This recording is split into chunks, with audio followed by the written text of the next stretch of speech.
over the last 100 years, vampires have undergone one of the most dramatic transformations in pop culture. So from books, film, TV programs.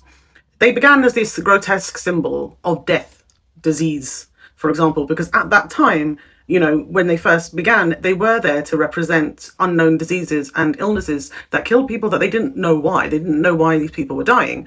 And a lot of the time on birth certificates, you would see they would just put consumption because they didn't know what illness it was until it was eventually discovered. From that, though, they then evolved into this kind of sophisticated aristocrat, you know, that had lots of money and was, you know, usually from Europe somewhere. And somehow from death and disease to money and mystery. And eventually became some sort of very, well, romanticized character in, you know, modern entertainment, for example. But of course, we have to take a look at how did that happen.